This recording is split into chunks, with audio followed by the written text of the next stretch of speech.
Welcome, everyone, to our live Browns post-game podcast, Orange and Brown Talk podcast. Dan Lobby here with Mary Kay Cabot, Ashley Bastock. Lance Reisland is going to join us in a little bit, too, to go over what he saw. But starting off with Mary Kay and Ashley here on the pod. Let's go ahead and get to it. Of course, the Browns 32-13 losers in this football game. And Mary Kay, I'll start with you. Obviously, they had so much positive momentum coming out of that Miami game. People were feeling good about where things stood, but now here we are a week later, and it feels like we're kind of just back in the same spot. It feels like we're just back in that same spot with this offense, with this defense doing so much of the heavy lifting, and just kind of back to where we were 2 weeks ago. Well, 2-6 starts to feel kind of hopeless. If they could have come in here and gotten this victory and improved to 3-5, with the games that they have coming up after this, it seemed like there was going to be a little bit of a light at the end of the tunnel, that maybe they could kind of claw their way back into this a little bit. But now it seems a little hopeless again, and that's in large part because they really got their tails kicked. The Browns offense just couldn't do anything once again. It's pathetic. It's hard to watch, and it's hard to see what the fix is going to be. I certainly don't think that going to Shedeur Sanders would be the fix and would be a tremendous help, since they have so many young guys. They're struggling so much. They're not getting anything out of their receivers necessarily. So I don't know if that would do anything for them or not. But right now, 2-6 without being able to score most of the time more than about 13 points or 10 points is not going to cut it. Yeah, no, look, I already know. I haven't waded into the chat yet. I already know what it's going to be. I know where it's going to go. Once I do open that up and look at it, I know what people are going to be arguing about. We're certainly going to talk about that. But Ashley, I mean, Kevin Stefanski said he's not going to make that quarterback change. So at least as of right now on Sunday night, that's off the table. But when you look at this offense, like, it's just, to me, again, this goes back to this idea of this is more than just a quarterback problem. Now, the quarterback is part of the problem, a big part of the problem, but there's just so many structural issues with this offense right now. I'm not sure what the easy fix is. I don't know if an easy fix exists.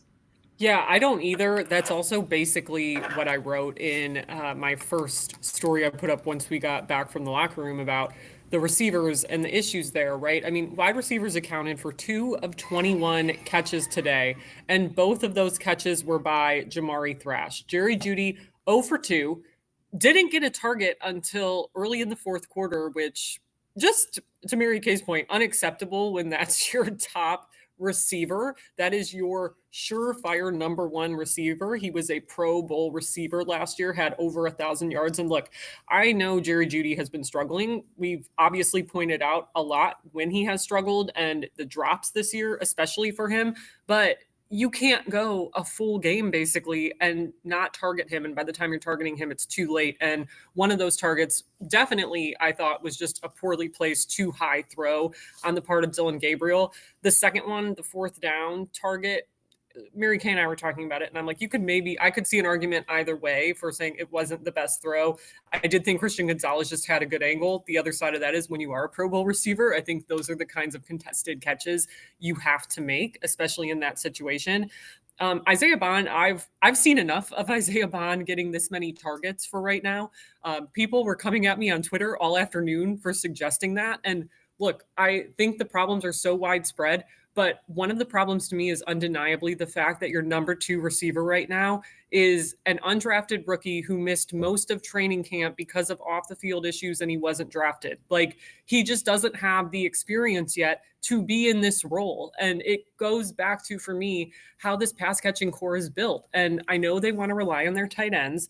I know they want to get Quinshon Judkins involved in the pass game. That's great. Those guys made a majority of the catches today. But the problem is right now there is 0 downfield threat. We watched the Patriots put 6 guys at the line today to stop Quinshon Judkins, and it worked. He had 19 yards for 9 carries. And beyond, as Mike Vrabel said, the gimmick stuff, then they played pretty good defense. So beyond the script, that was it. And I thought that was the story of the game.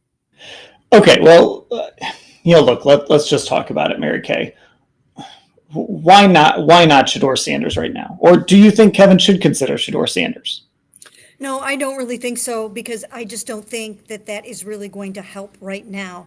Of course, there's only one way to find out, and that we would be to try it. But you don't want Shedeur Sanders to completely lose his confidence either if he tries to attempt a deep pass to, say, an Isaiah Bond and gets it picked off, and if he isn't seeing the field and getting sacked a bunch. So I don't know if that's the fix. I think the offense is really going so bad in so many ways right now that could be even more harmful, believe it or not. I mean, Joe Flacco couldn't do anything with this offense. Dylan Gabriel can't do much with this offense. Would Shedeur Sanders really be able to? I almost think that it needs another veteran presence to stabilize the whole thing, but not even 100% sure that would happen. What I would be doing right now is I would be adding a receiver in a trade. I'd probably try to trade for a receiver, one that could help you for multiple years, and then after the bye week, I would be turning play calling over to Tommy Rees just to see if he can get anything more out of this offense, see what he can do. They need to try something. You've got to just keep searching around the offense to find ways you can make changes. So I would probably do that. Who knows if it'll work? But it's almost a desperate move at this point. They absolutely can't sustain what they have going on right now. So those are some of the things that I would do. And then I've mentioned this before, and it sounds crazy, absolutely crazy, and I know it. But they've got Deshaun Watson waiting in the wings, and there could come a time where they open up that practice window and somehow get him back on the field this season. And with the way this season is going, I know it sounds nuts, but I could see something like that happening at somewhere down the road. Okay, well, now I'm just not going to open up the chat, Mary Kay. So thank you for that. Everybody in the YouTube chat, just so you know, I'm not even going to open up the chat because Deshaun Watson's name came up. But that's where things are right now. Like, I don't know what the answer is. And Ashley, like to the Shedeur Sanders thing, I think personally we are getting to a point where that becomes a real discussion. I know a lot of people want that to be a real discussion right now. Kevin, at least as of today, ruled that out. So it's not on the table. I do think one of the changes they should make is it is probably time to shorten that leash on Dylan Gabriel, because the other part of this is, while I don't think Shedeur is a fix-all for this offense, man, are you going to look bad if you do turn things over to Shedeur Sanders and all of a sudden, like, it's just a matter of, hey, man, he was super accurate. And now these receivers look good again. Again, I think there's more to it than that. I worry about how he deals with pressure. I've been over this stuff a million times. I don't think that's the answer yet. That doesn't mean that I'm saying Dylan Gabriel is the answer. I think that's, people make this like one way or another argument where it's like, well, if you say Shedeur is not the answer, then you think Dylan is. No, I don't, not based on what I've seen. But I don't know that Shedeur comes in and fixes everything. And I don't know. I guess you take the bye week, you kind of throw everything you have at this, see if you can fix this thing around Dylan Gabriel. But I would shorten that leash a lot here when we come out of this bye week and the Browns take on the Jets.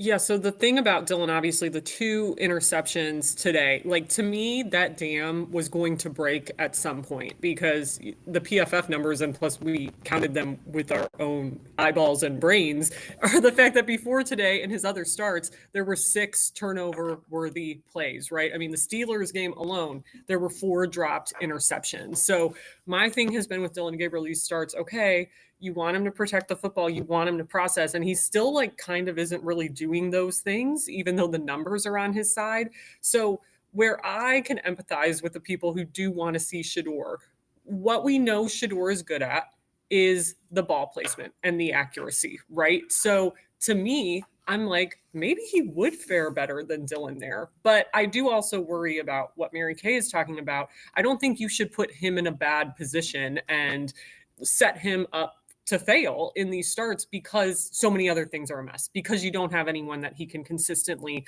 throw the football to. I think that would not be in his best interest or in the best interest of the team. But I'll tell you what, to your point, Dan, with each passing game where Dylan Gabriel, we aren't seeing that processing and that ball placement isn't so great, it is only going to make, I think, the clamoring for Shedeur Sanders louder.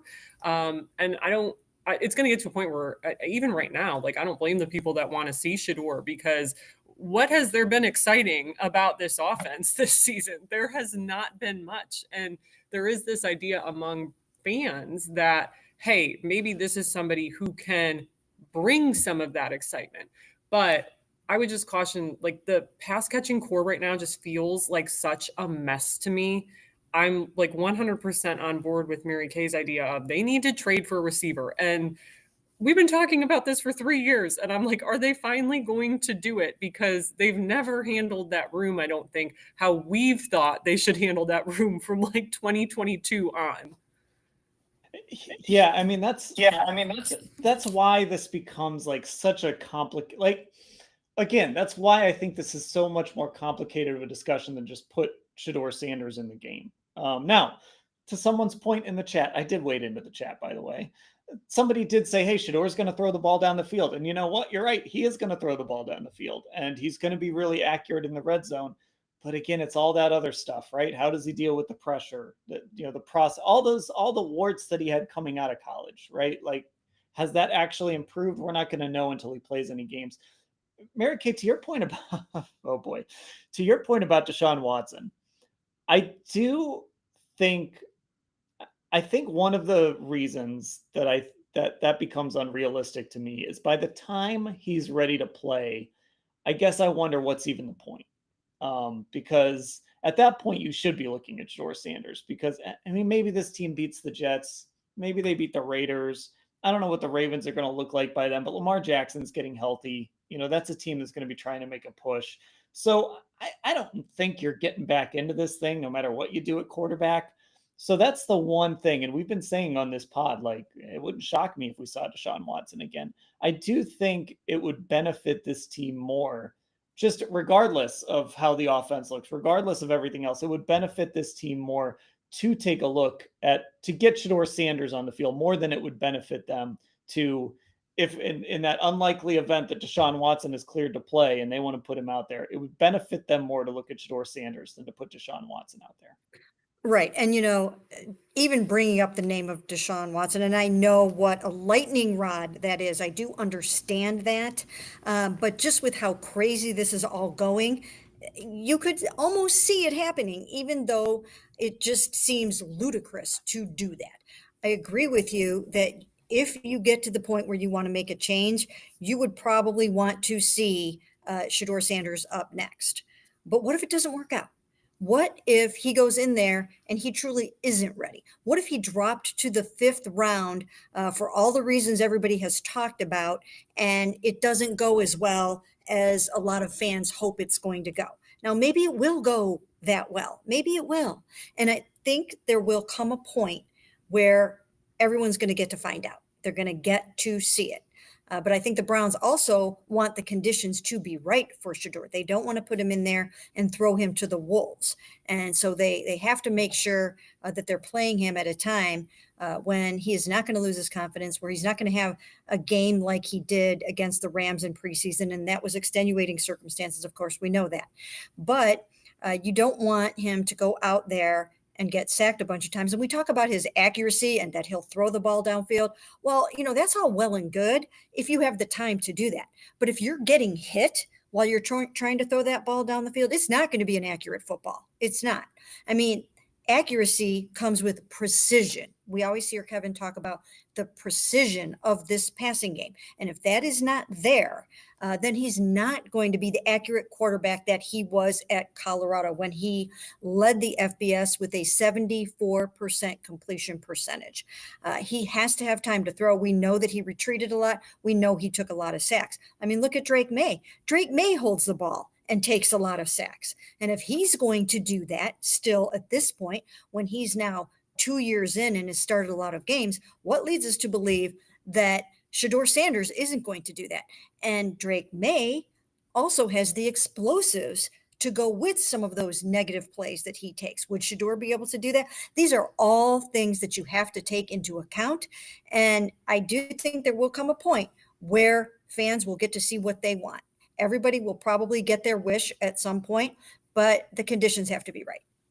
Yeah, and look, I know the response to this is, why should we trust them? But there's only a few people that actually 100% truly know what Shador looks like on the practice field and what's going on in the meeting rooms and what he's doing away from the field, right? Like there's only those people, Kevin Stefanski, Tommy Rees, Bill Musgraves, obviously his teammates, all of those people, but we don't. Now, obviously, Mary Kay, you've done a lot of reporting on it.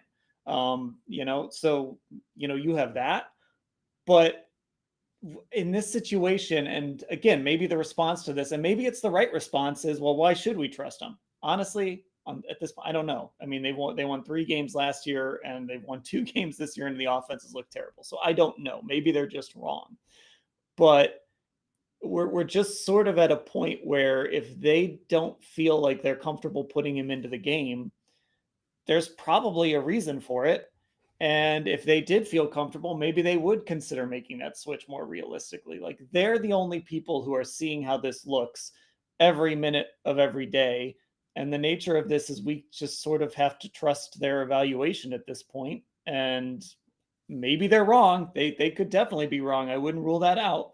But that's sort of where this is at. We have to trust that there's a reason they don't want to just hand this thing over to Shador right now.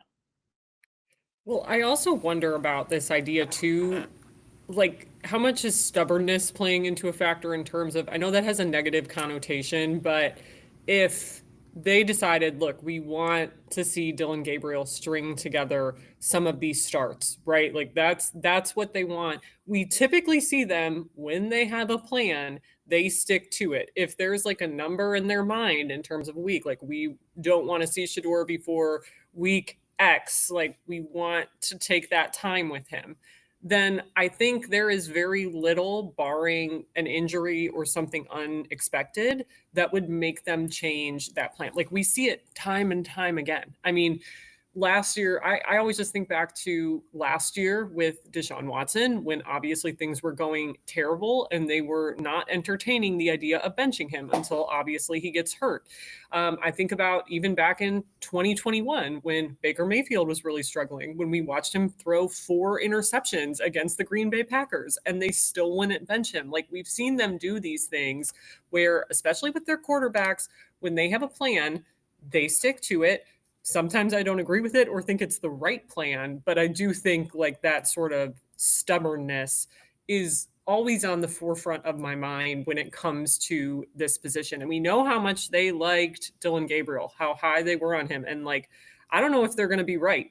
Like the way they talk about him is great, but we have a long way to go for him to prove like that processing and all the things they saw in him that they really liked. But I think it's where they still are. And we know once they like somebody, it takes a lot to make them want to like move on from that person.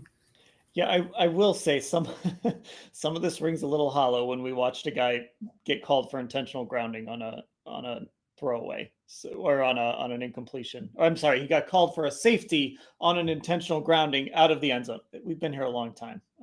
Words are hard.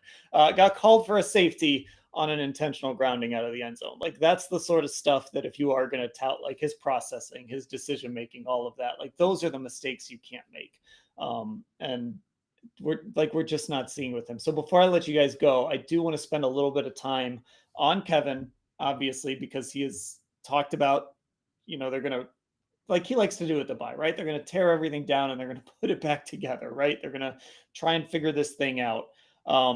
When you kind of look at this offense and, if we were doing like a blame pie, right? We know that the quarterback is part of it. We know that the roster is part of it. We know that the coaching is part of it. How much responsibility in your mind, Mary Kay, do you think Kevin carries with this? How much, I mean, whatever, if you don't want to put a percentage on it, that's fine. How much is on Kevin? How much is on Andrew Berry? How much is on like, man, come on, Jerry Jeudy, just catch the football. Like how much blame realistically do you think Kevin kind of deserves in all of this? I think you can divide this pie up in so many different ways. And I think it's probably an eighth for everybody. And I would probably make equal little slivers of pie. And so Kevin's getting an eighth of the pie because you can't absolve him for a 2-6 record and some of the things that are going on. And there have been times where you have to wonder, about some of the play calling and why aren't they sticking with the run, or why aren't they trying something different, or why aren't they trying more gimmicks if two worked, or one out of two worked, whatever. It does seem like he deserves some of the blame in this, and he would tell you that he does. Of course, he's not going to point the finger at anybody else and not take a good, long, hard look at himself over this bye. That's why I think, hey, if you have to try something, turn that play calling over to Tommy and just see if something can't happen with that. But I have to give him equal blame that I would to the other probably 7 aspects of the offense right now. Yeah, again, I think that it's again, he keeps saying this. There's so many elements to this, and I think Kevin is a big part of it. And he is the play caller. He's the guy that this was supposed to be Kevin Stefanski's offense, right? The thing that like finally Kevin was taking back the offense. It was supposed to work. It was supposed to look like we saw in 23 or 2020, all of that stuff, and it just hasn't. And I think that Kevin and Andrew specifically, I think they have to share in this blame because Kevin probably needs to do a better job just in general. But Andrew also didn't give him a lot to work with at receiver. And, they had to sign Cam Robinson just to save their left tackle position. Like, there's a lot, there's just a lot of blame to go around. Now, I'm glad we're sharing this pie. I'm glad we're handing it out and everybody gets equal pieces too. Dylan Gabriel deserves a piece, and Jerry Jeudy deserves a piece, and Andrew and Kevin, they all deserve pieces. So again, I don't think it's as simple as this is all Kevin's fault. But obviously, Ashley, yes, he does deserve to share in the blame because he's the head coach and he's the play caller. Like, this is his offense and it's not working. Yeah, I mean, I agree. I think there's so much blame to go around. I think a lot of the problems we talk about with this team do go back to how this team is built and philosophically how they go about building it, and things that just don't make sense. The receiver room being one, leaving yourself short at tackle for a second straight year being another. It like these things are maddening, right? And there is only so much that you can do. The fact that there's not a consistent downfield threat.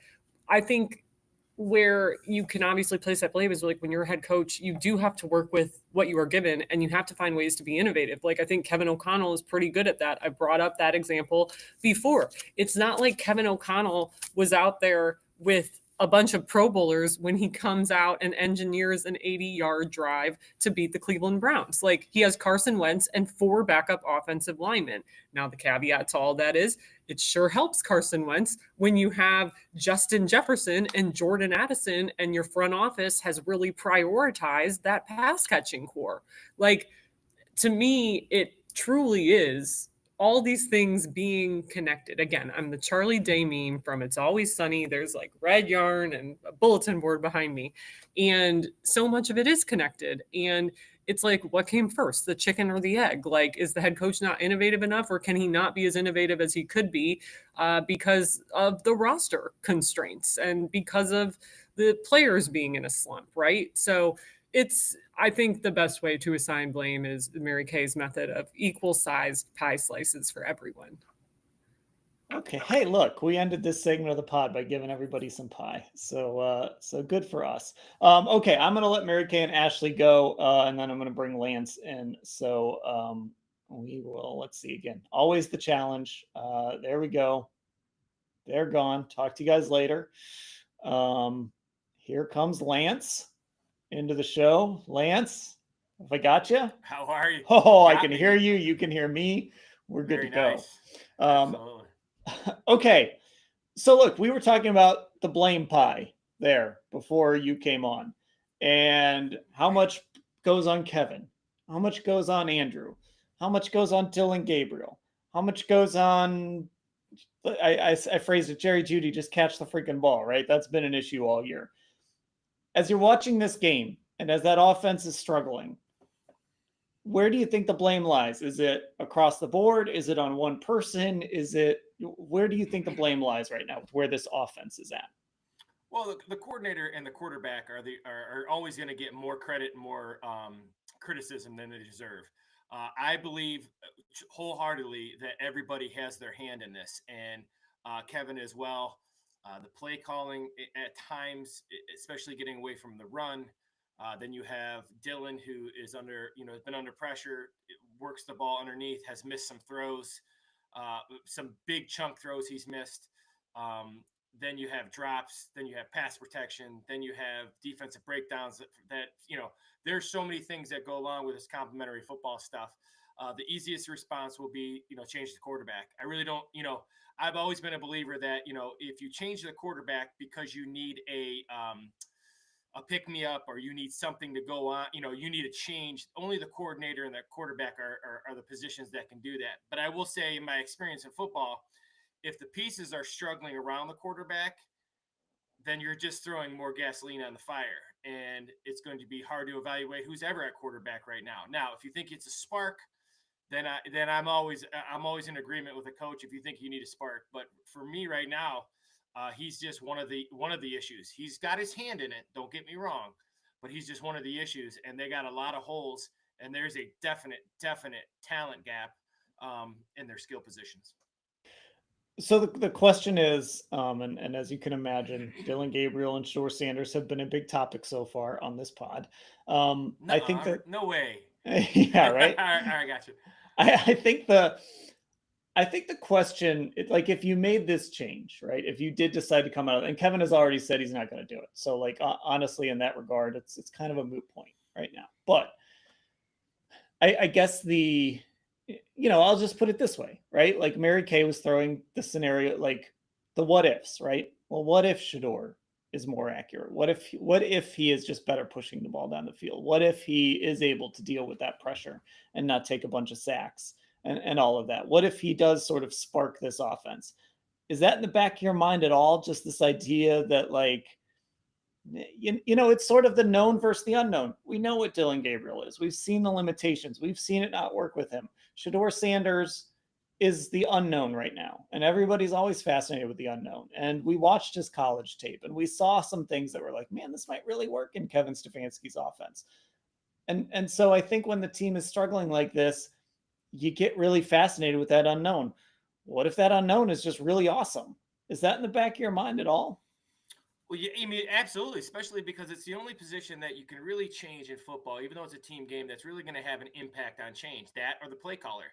So, yeah, I mean, once again, I will disagree with you on one thing, though. I don't think we know what Dylan Gabriel is. I really don't. And I think he's shown his limitations, but I don't think he's ever a guy that you're going to win because of. But it also shows the limitations they have at other skill positions. So, whatever you think, whatever Shador can do, obviously you have to give him a fighting chance, just like you've given Dylan a fighting chance. And if you think he can be a spark, then I think that, as a football coach, you're always looking for it, whether it's warranted or not. And I don't think sitting Dylan is as warranted as other people, but I would understand it if you're looking for a spark and you think, you think that maybe like we know he can push the ball downfield pretty successfully. He's going to have trouble doing that if they drop it and don't have pass protection. We also know that he holds onto the ball a lot. So is he going to take some strip sacks? There's some things that I would like him, just like I would like Dylan, to get a fighting chance. I think those guys are both talented.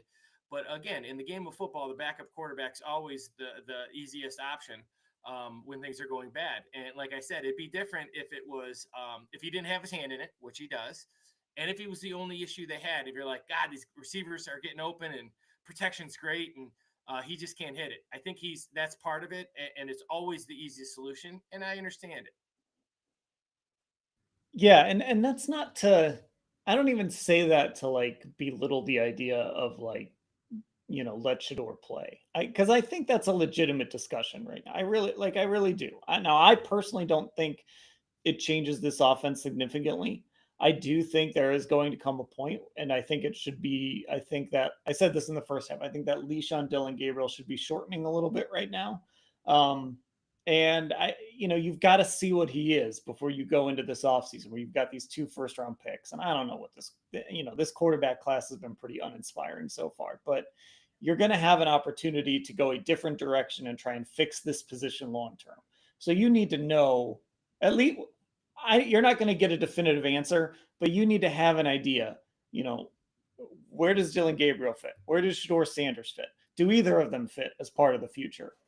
You need to at least have an idea of that before you go into this offseason. So again, you're going to have to see Shador Sanders at some point. But as of right now, they don't seem to be in any kind of rush to put him out there. And we're just sort of in this position where we have to trust the only people that are seeing what's happening behind the scenes and seeing what's happening behind closed doors, and basically like to tying their jobs to a 5'10" quarterback who has struggled. Now, I don't know that they're going to blow things up if this thing doesn't get turned around. Jimmy Haslam has said all the right things. It's tough to stick with it when you're losing. And if you're a head coach, you always have to have that in the back of your mind, I think. But we're just sort of in a position where we have to trust what these guys are seeing and the decisions they're making. If they're wrong, they'll be unemployed, but that's just sort of where this is at. We're going to see Shador at some point, but they obviously just aren't in a rush for that right now. Well, you would hope as a coach who is fighting for his job right now, and I truly believe Kevin Stefanski is fighting for his job. I think all NFL coaches, when they don't win, fight for their jobs. You've seen it at major college football right now with these guys getting fired, LSU, and all these things happen. You would hope that the reason I am saying this with the idea that I do trust Kevin and I do trust Tommy Rees, and I like the way they practice and I like some of the things they do. And you're assuming that he's playing. That's the only reason he's not playing, because he's not ready. Not because they're being told they have to play Dylan or whatever it is. I'm assuming Dylan's playing because he's better. To say he's much better than Shador or Shador is much better, I just don't think. I've been watching a lot of football in my life, and for me, I don't think there's a case that either guy has shown me enough, either in camp or in practice or in the game so far with Dylan. And if we see Shador, what it shows me more than anything else is the lack of talent they have on offense. And again, when you're not a franchise quarterback, and even though I'm high on Dylan, I also had Shador number 2 in my mock draft all year because I think he's a playmaker. But we turn the ball over. There's some things that all the arguments people have are very true. You would hope with a job on your line. I always said that. I believe in coaches, and I would think with your job on the line, you're playing the best people. And you consistently play the best people. And if you don't, as you said, you'll be unemployed.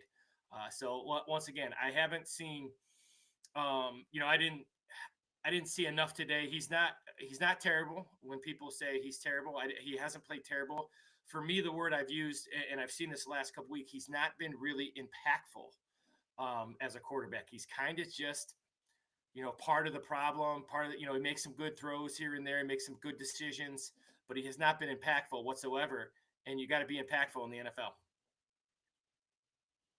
So you kind of did there, and you're going to get asked this a lot because you did plant your flag with Dylan Gabriel in the draft process. And to be fair to everyone out there in the chat that I'm not looking at, he also planted his flag with Shador Sanders too. You were high on Shador Sanders in the draft. There's a draft pod out there where I think we said a lot of really nice things about Shador Sanders. Absolutely. So let me ask you this. I'll just put it this way: make the case for Dylan Gabriel right now. Like, what is if Kevin Stefanski called you and said, Lance, I'm having second thoughts, I'm thinking about making a change, but I want to run this by you. What's your case for Dylan Gabriel? Well, I will say this: when everything is mayhem and everybody wants you fired, it's nice to have poise and confidence and a little bit of even keel.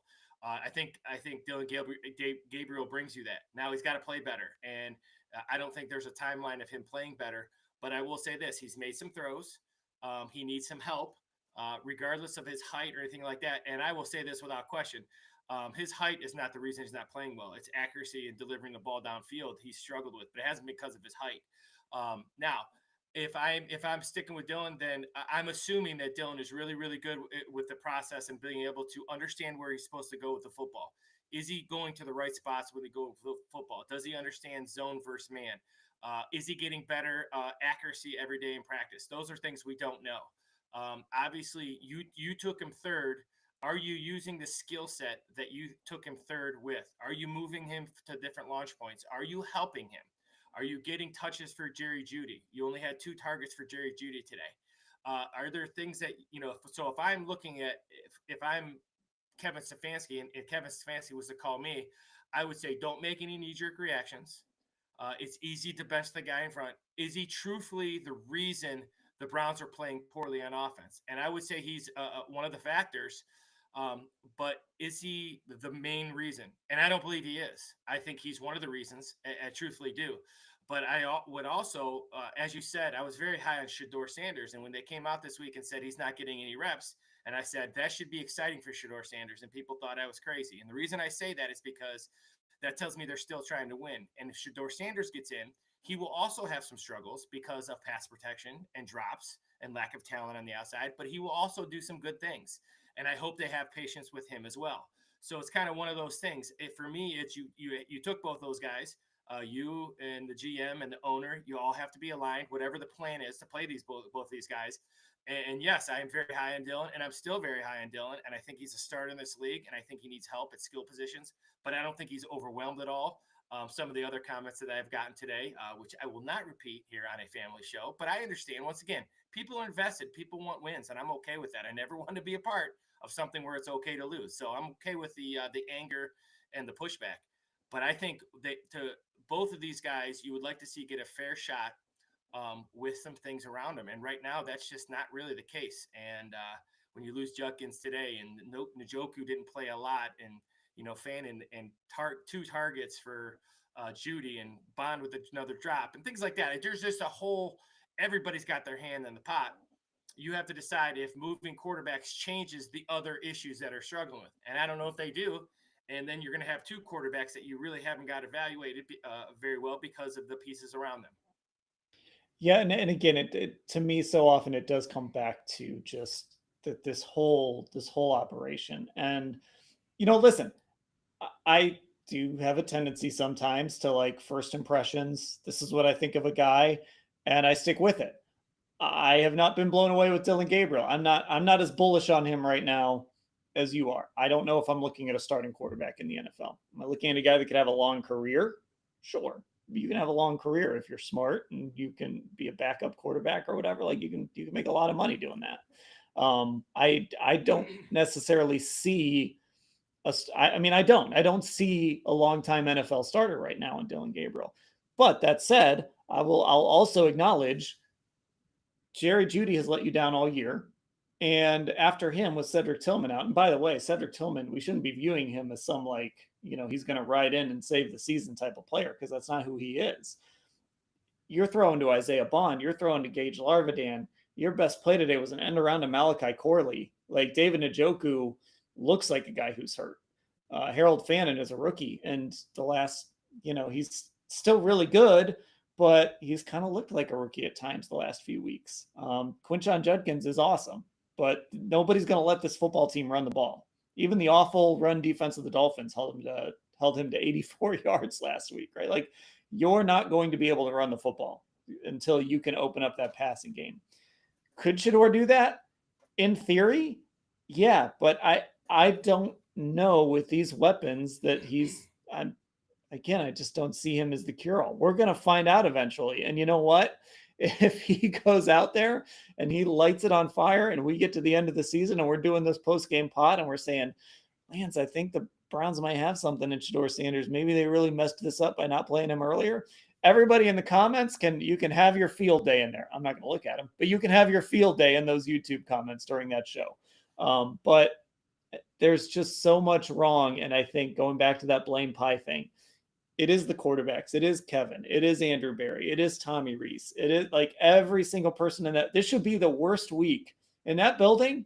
This should be the worst bye week for all those guys. Like, because you should be turning a critical eye on every single thing you're doing. And it should be miserable for Kevin and Tommy and Andrew. And the players won't be there all week. But when they're in there watching that film, this should be hell week for all these people, because it has been that bad on offense. And if they're doing this right, then that's what it should be. And then to your point, Lance, what you always say, then you move on to the Jets and hope that you figured it out. Yeah, you know what? And I will say this too. And this is not, you would like to get to the point where it's not an I told you so, right? Everybody, well, I told you so, because right now if Shador plays and he plays poorly, it's I told you so on that side. If he plays great, it's I told you so on that side. For me, I want the Browns to be successful. I want the organization to, get themselves out of a rut that they've been in for a while. And if Shador plays well, I'm also going to give some credit to the coaches, because the reason he would play well is because they built him towards that. And my criticism of Shador has a lot to do with his offensive line at Colorado. And when you have to do things quickly and you can't get to second, third progressions, not because he can't. I've seen him throw. I've seen him break down. I've seen him do lots of really good things. It's just the fact. I think it's because they're building him towards that, and it won't be. And I told you so for me because I think he has a ton of skill as well. But they're going to have to get whoever's at quarterback. They're going to have to get him some weapons on the outside, so they can get some explosive plays. Because right now you're seeing. I'm not sure if either of the guys, we don't know yet, are able to carry an offense, and they can't do it with this surrounding cast, sporting cast they have right now. And once again, I told you so. When people being mad, and if he comes in and plays well, I will be very excited and not surprised because one thing he can do, he's a gamer too. So you would hope that he can get in there and make some plays and protect the football. But it won't surprise me if he plays well. It'll surprise me if he plays well this year because of this supporting cast, though. It's going to be really hard for any quarterback unless these guys around him play a little bit better as well. The star pass rusher had 5 sacks, and I don't think we've mentioned him on this podcast yet, which is very telling for how this game went. I want to get your opinion on this. Just going to the other side. I thought this was the first time the Browns played a football team where they let their quarterback hold the ball and they let their quarterback take shots down the field because that's who Drake May is, right? We know that he is aggressive. He attacks down the field. He's super accurate. I came away from this game. I was already impressed with Drake May. I came away from this game even more impressed because to me, a guy that sits there and takes 5 sacks from Myles Garrett and doesn't blink, never seemed rattled by having 95 coming around the edge. I was really impressed with. I mean, that's what the Browns are hoping to find at quarterback, either in one of these two guys or in the draft next year. They're hoping to find that guy. I was blown away by Drake May today. I know this isn't a Patriots podcast. I know everybody in the YouTube comments wants us to just talk about Shador all day, but I was blown away by Drake May today because he took all those sacks and he got right back up and he delivered perfect footballs all day. Well, what he gives you is I said it going in, I thought his best trait, even though he did all the stuff we knew he was going to do, his ability to run and get those third mediums and you have to prepare for him as a running quarterback, even though he's not, which takes away pressure because you got to spy and you got to rush the correct lanes and things like that. So, he was very impressive today. They have enough talent on the outside, not overly talented. He's a guy that is getting into that a quarterback you can win because of.